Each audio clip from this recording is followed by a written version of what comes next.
People like this soy boy love to go on and on about being on the right side of history.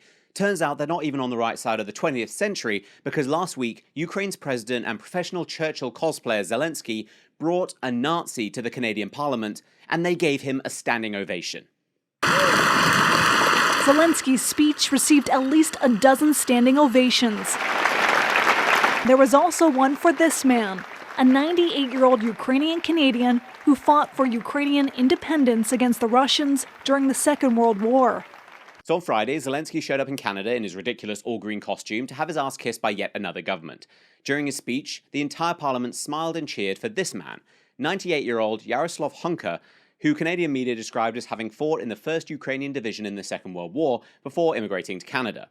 Anthony Rota, who's Speaker of the House of Commons in Canada, then went on to describe Hunka as a, quote, veteran from the Second World War who fought for Ukrainian independence against the Russians and continues to support the troops today, even at his age of 98. Obviously, they all skipped the history lesson that covered the Nazi invasion of Ukraine, then Soviet Ukraine, that the Germans were widely welcomed by much of the Ukrainian population as liberators, and that Russia was on our side for most of World War II. A veteran from the Second World War who fought for Ukrainian independence against the Russians is a really nice way of saying Nazi. And it gets worse. We have here in the chamber today Ukrainian Canadian world veteran from the Second World War who fought the Ukrainian independence against the Russians and continues to support the troops today, even at his age of 98.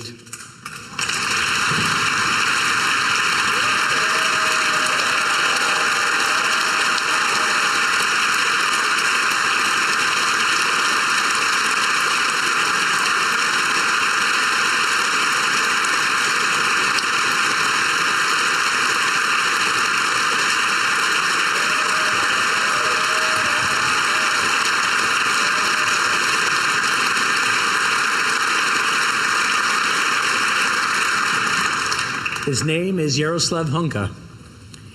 And I was going to say he's in the gallery, but I think you beat me to that. But I'm very proud to say that he is from North Bay and from my riding of Nipissing-Temiskaming.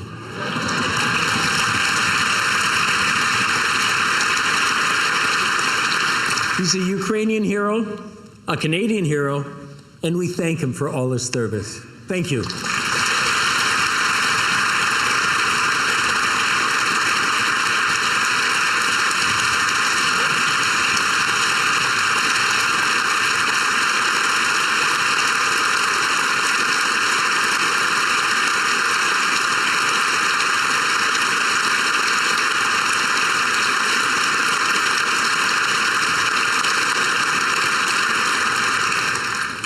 The Canadian media might be saying that Hunka fought for the 1st Ukrainian Division, but this is the name people use to whitewash Ukraine's links with Nazis both then and now.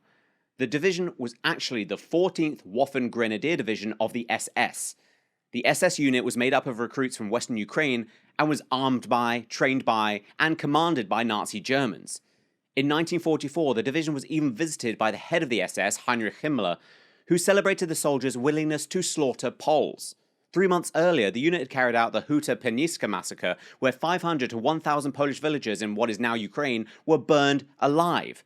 And not only did Zelenskyy bring a Nazi to the Canadian Parliament, and not only did the Canadian Parliament applaud this Nazi with a standing ovation, they were cheering someone who volunteered to join the SS. Because the SS doesn't conscript people, you have to want to join.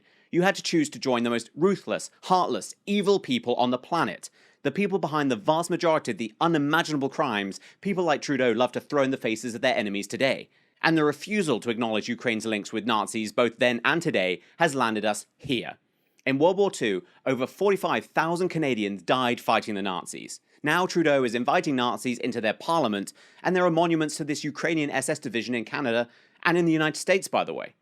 The West has become so happy to swallow the binary nonsense that Ukraine is all good that we are allowing the history of World War II, the deadliest conflict in human history, to be rewritten to cover up the crimes of Ukrainians who must remain the good guys at all costs.